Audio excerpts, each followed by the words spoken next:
Hello mga kapatid, nagluto na naman ako ng pork stick kasi na-miss ko itong kainin. Masarap kasi yung niluto ko, yung ako talaga mismong magluto ng pork stick. May nakahanda ng kawali dito kasi nagpirito na ako na hindi ko nabidyohan. Ito palang karne, nakababad na ito sa bawang, paminta at saka toyo, nor seasoning. Hindi ko to siya pirituhin masyado, basta ma-brown lang siya kunti kasi lulutuin pa ito mamaya. Dili unta ko magluto og sudan kay ug ako gani magluto og sudan sus kadaghan gud akong makaon oy.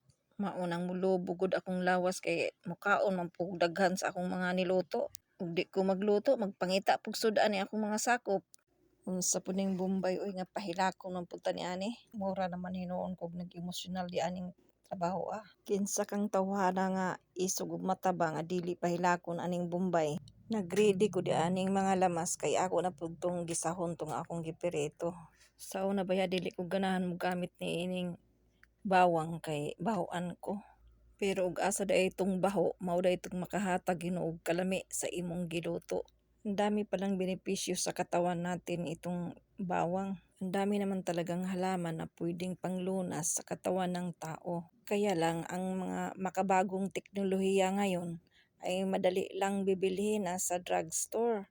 Kaya lang may mga side effect talaga. May napanood akong isang interview sa Amerikanong doktor na hindi talaga daw pwede ang isang taong may karamdaman nga iinom agad ng gamot galing sa drugstore. Kay may mga side effect daw at titirahin talaga daw ang kidney at lalo patuloy mag-complicated ang sakit.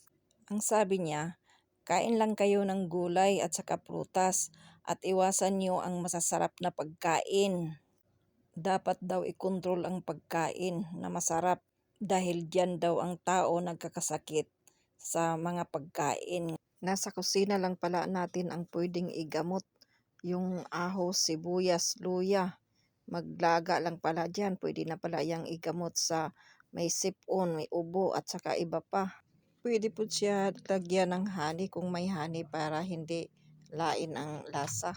Ang kanapong sayote nga gulay pangpakontrol pod na sa blood level. Maganda pod na ka sa katawan hindi lang sa pangpatalas ng IQ kundi sa kalusugan.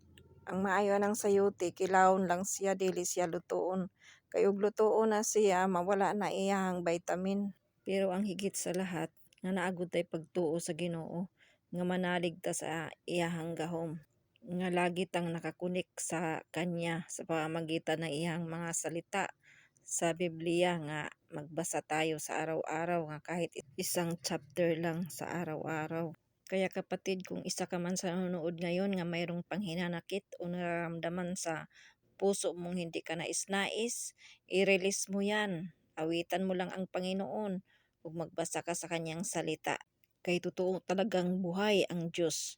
Diyan tayo kumukuha ng hininga sa Kanya. Ang hininga natin ay nakadugtong pa sa Panginoon dahil buhay pa tayo. Sabi sa Hebreo 4:12, sapagkat ang salita ng Diyos ay buhay at mabisa at matalas kaysa alinmang tabak na may dalawang talim at mabaon hanggang sa paghihiwalay ng kaluluwa at espiritu ng mga kaluso-kasuhan at ng utak at madaling kumilalan ng mga pag-iisip at mga haka ng puso. O di ba buhay talaga ang Diyos at makapangyarihan sa lahat. Ako maraming beses na ipinahiya ni Satanas pero napakabuti ang Diyos dahil itinatayo niya ako at pinalakas. Dahil gusto ng Diyos na mamuhay tayo ng sagana at masaya sa biyaya niya. Pero ito namang si Satanas ay manggulo talaga siya. Siya talaga yung kontrabida ba nga ayaw niyang masaya tayo. Guguluhin yung buhay natin na hindi tayo pwedeng magpuri sa Panginoon o magtiwala sa Panginoon. Kaya ikaw kapatid, umpisahan mo na, awitan mo na ang Panginoon dahil yun ang hinahanap niya sa iyo. Kaya nilikha tayo ng Diyos para awitan siya at sambahin. O paano na yan mga kapatid, busog na ako. Bye-bye!